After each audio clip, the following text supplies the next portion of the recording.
Catholic Education Melbourne, you're listening to STEM Mad 2019, live from the Catholic Leadership Centre in East Melbourne, Australia, on Live FM.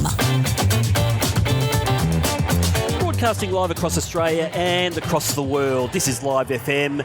We're broadcasting from Catholic Leadership Centre in East Melbourne, Australia. My name's Ralph Barba. We're having a wonderful time talking to teachers and students who are masters in STEM, doing such great work in STEM. And now we've got the crew from St Columba's in Essendon, really excitable group of girls I can see, and a fantastic teacher in Melissa D'Amico. Thanks for joining us, Melissa. Thanks for having us. Yes, of course, you're the STEM curriculum leader there at St Columba's, and you brought with you today a couple of Year 8 students, Charlotte and Sophia. How are you? Good. How are you? Yeah, I'm really, really well. I'm more excited now because I'm going to be talking to some brilliant STEM students here about your innovations. We've got also Lucy and Lucy. Lucy with an I. Yes. Lucy with a Y. And we've got Cara and Juliana. Now, Cara and Juliana, you've got the wireless mic, so keep that nice and close. Yeah. Yeah, great. Fantastic. Now, let's start with Juliana. Now, Juliana, tell us about your innovation today. So our innovation was for a developmental school in Sunshine. So we made a little chill out corner for them. Can I ask which developmental school that is? Sorry? Can I ask which developmental school that is? Sunshine North Special Developmental School. Yes, I know that school well. Fantastic school, terrific school. Yeah. Yeah, so we were able to observe a class, and from our observations in the class, we were able to empathise with their problems and what we should make to help their learning and to help them have more fun and interact more in the classroom. So we made a little chill out corner for them to go to when they lose focus in class, so that they can go to it and regain focus. And the point is that it's interactive, it's educational, and it's fun. So they can sit on the chair, they can play with the tactile stimulation around the chair, and they can read the book, which is interactive and helps with basic life skills such as tying shoelaces, buttoning up flowers, making a sandwich, brushing your teeth, counting to 10, just basic skills that they need that will help them in their life. And it's also fun and interactive for them to do when they lose focus. Wow. You've really got that down pat, haven't you? The whole Yes. message. Fantastic. Yeah. So who are you working with on that one? You're working with one of the Lucys? So who's your No. partner? Oh, sorry. You're doing that by yourself, are you? Yes, people from over there. Okay. Yeah. Oh, with over there. Okay. Yes. So tell us about. I mean, that's a hell of a lot of involved. There's a lot involved there. Yeah, there was. So, what sort of research did you do? What sort of road testing did you do to make sure you can cover off on all those things? So prior to actually visiting the school, we did some research on the school, what they offer, the different intellectual levels that there are there. And we also did some research on Acorn Industries, which is the company that's partnered with them, and what they offer to students with special needs. So the main research was just through observations from going to the school. We were able to see their behaviours, their work habits, and how they learn best. And that gave us the inspiration for our idea and the ability to actually empathise with their problems and how we can help them. And then pretty much from there we had our idea, and we just did some minor research on the internet to see what stimulation they like, so audio stimulation, tactile stimulation, feeling things, and just how they learn best. Some further research online about special needs children. Wonderful work there, Juliana. Thank you. You've done a fantastic job there. Can't wait to see more of what you guys have developed. Now, Thank Cara, you. what's your project? So we were actually at the same developmental school as Juliana, so Sunshine North Developmental School, and we made a bear and a book to go along with it, and the bear has different signs. Sorry, a bear and a book. Yeah, a bear. So what's this bear look like? So the bear is just like a normal, like fluffy bear, and then it's got like voice mechanisms in the hands that like signifies like all the signifies all the actions and to teach the children. And so they just press those parts. So you just press it. There's one that says shake hands, one that says high five, and then there's in the foot there's calming music, so it helps with the sensory disorder. And So how did you come up with that idea? Was that your idea, or was it a collaboration of other students? It was kind of a cooperation between within the group. But we came up with the idea because one of the students in our class actually loves animals. So we based it off a bear to start off our idea. Fantastic. Well done there. And Lucy, yours? Lucy with a Y? Yeah, so I was working with Cara we were in the same group. Yep. So we went to Sunshine Developmental School like Juliana, and we observed a class that had 3 students in it. And this was a high disorder class. So that means that these children really needed a lot of attention and a lot of care. So we had 3 students from ages ranged 9 to 12. And when we were in the classroom, we observed that communication, focusing, paying attention, sitting still, being obedient, they were a lot, they were just very difficult for the children to do. And so when we were thinking about our products, we wanted to kind of rectify those problems in the classroom, and that's how we came up with the communication bear, because it assists the teachers in communicating with the students as well as giving the students a tool for communication as well. Fantastic. This is so in-depth, isn't it, Melissa? What they're doing, it's not only the ideas, but to the levels they've gone to get these into really not just novelty things, but actually something that these kids can use. And these students will gift their prototypes to the school as well. Yeah. And what they didn't mention, but they did in terms of empathising, is they do follow the design thinking process from the Stanford Design School. So they go through empathising, define, ideation, and then they make a prototype and then they test it. Fantastic. I want to get more about the teaching and learning part of this in a sec, but Lucy with an eye. Hello. So what have you come up with? Okay, so our goal was to create an enrichment stimulation for the meerkats that would enhance their natural behaviours and traits. So we came up with sort of like a meerkat playground. So we tried to incorporate many different activities into the one because their enclosure isn't too big, so we tried to condense it into something that would fit in there. So we know that they're very social animals. So we tried to make something that a couple of meerkats could use. So we included things such as like scratching mats, scruffle mats, tunnels, dirt, so they could obviously dig for their mealworms. They wouldn't fight over this because it's obviously a playground which many can use. And during the empathise stage, we had to obviously empathise with the meerkats, observe their natural behaviours when we went to the Melbourne Zoo. And we found out a lot about them and tried to incorporate that obviously into our playground. We did have an idea of just doing a bowl that had food inside it, and we were just going to have them play around with that. Yep. But we sort of wanted to do it a little bit more in depth, and we wanted to put more into the playground. So why meerkats? Meerkats. So we got to choose out of lemurs and meerkats. And but why the choice of those two? Were they the sort of animals at the zoo that you could probably target this for? Yes, because the lemurs actually just got a new enclosure. They don't have much inside them. Sure. And the meerkats have quite a small enclosure, and all they really have in there is their rocks and their digging and a few little water stations, but they didn't have much to play with, so we thought the enrichment stimulation would be perfect. Fantastic. Looking forward to see where that's going, that one there. And Sophia and Charlotte, you guys are working together. Of course, you're the youngsters, the year 8s, young in age, but not young in thinking. So, Sophia, tell me about your innovation. So we were aiming to design a sustainable and affordable house for the marginalised community. Okay. And we used the design from the Flemington housing estate, that specific one, and we decided to redesign it because it is unsafe, it's practically falling apart, and it's quite ugly. So with the help of our class, we empathised with them and we discovered what they needed to help sustain their community. So phase 1 is just the design, is it? Or are you building something at the moment?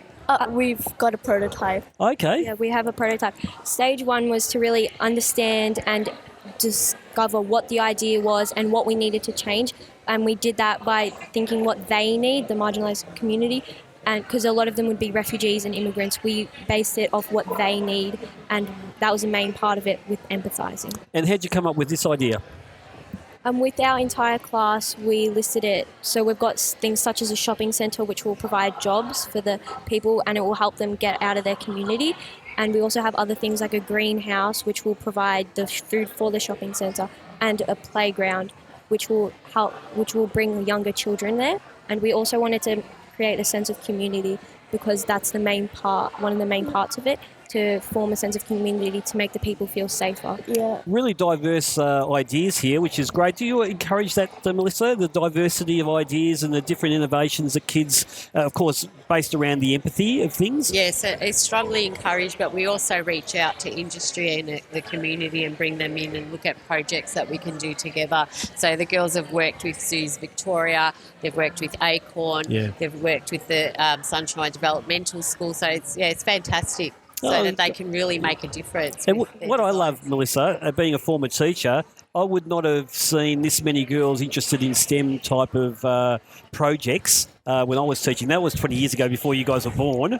But I certainly am encouraged and really buoyed by the opening that these guys, the opening of their minds to this sort of work. You must be really proud of the fact you've got a generation of girls coming through, and they'll probably excel at science, technology, engineering, and maths. Well, that's the intention, I guess. That's why they designed the STEM curriculum role. We have a great STEM lab. It's got wonderful resources in there, laser cutter, 3D printers. Wow. We've even got tools, so the girls actually get on the tools, hammer, nails, sawing stuff as well. So I'm really happy with how STEM has gained momentum in the college, because before then it was embedded in certain things, but it wasn't out there. We didn't have a central place for it. Yeah. And what the good thing is now is we've got year 8, we've got year 10s, but it's embedded across the whole school, some form of STEM or those transferable future-focused skills, and even from subjects from religion to health to ones that sit out a little bit outside there, as well as humanities.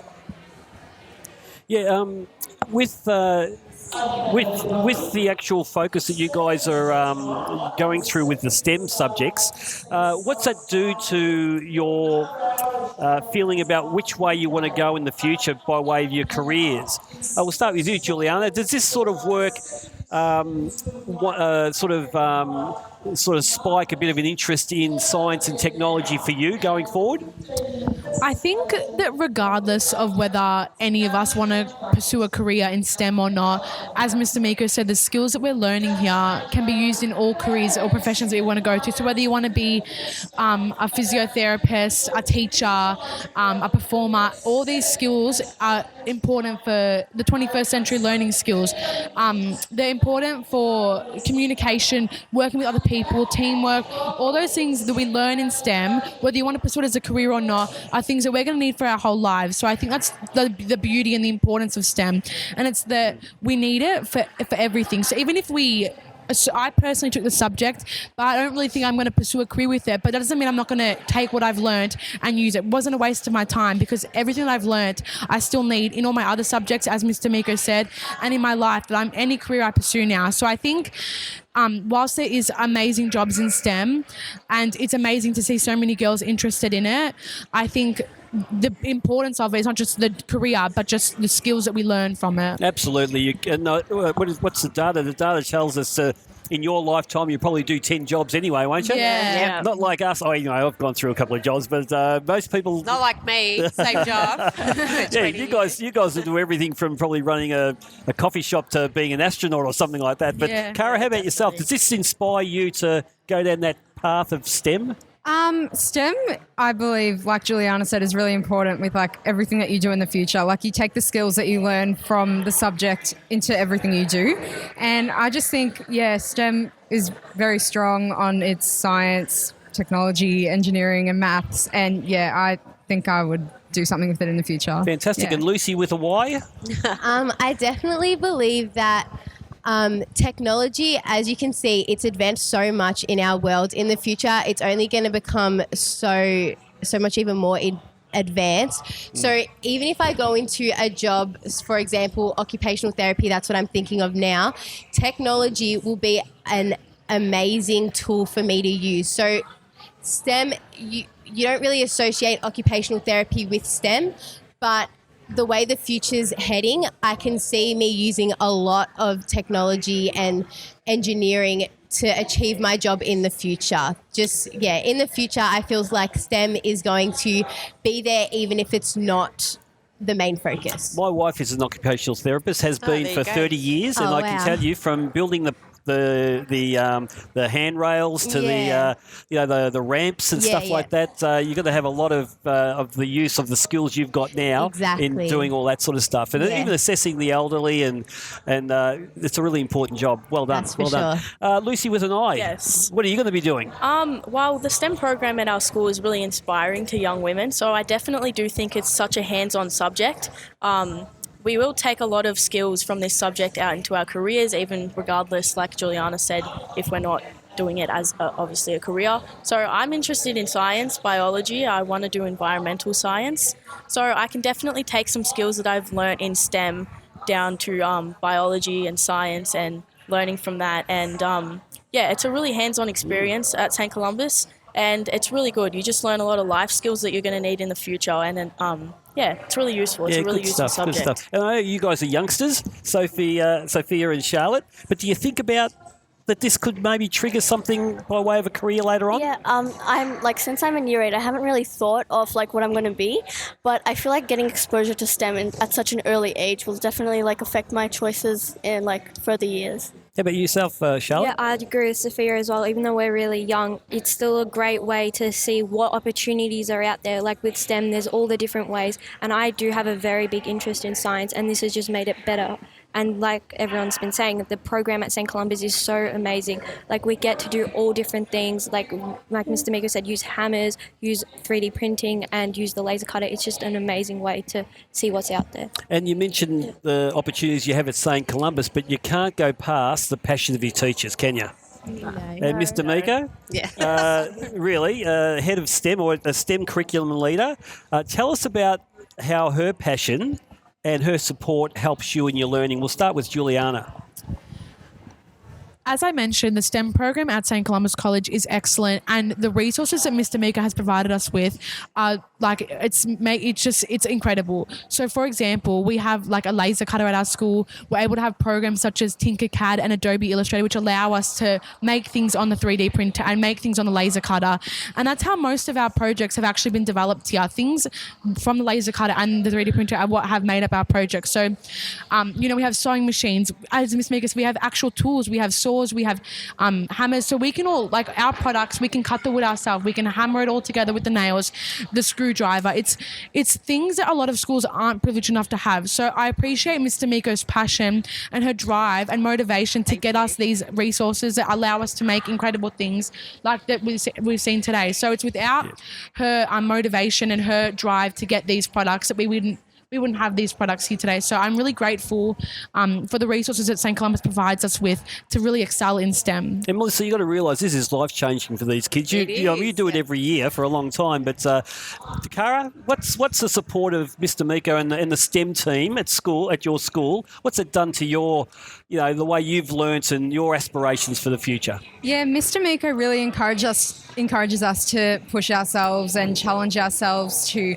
try something new within the STEM area, and I think she's just, with her support, we can't do it. It's just going to be it's fantastic. Yeah. And Lucy with a Y, what are your thoughts? I just believe that the job Mr. Miko does is so hard, and without that passion she has, it just wouldn't exist. What we have, all the opportunities she's given us, they wouldn't be here without her passion and drive. And I think just being a woman who's involved in STEM, and she's also a biology teacher, a very good biology teacher. She has a very strong drive for it, and she lets that be seen by her students, and that's a very positive energy to be felt when you're learning something. You don't want to learn something from someone who doesn't care what they're talking about. So I believe it's been very, very helpful. Yeah, really, really helpful. And yourself there, Lucy, with an eye? Mr. Miko's support is definitely very helpful. She's constantly inspiring us as young women, and she's always supporting us, encouraging us to get involved. Science, technology, engineering and math. The relationship she has with the girls at this school is really amazing, and I think everyone else agrees that her drive is just amazing, and the passion that she brings to school every day is just really uplifting. Fantastic. And Sophia?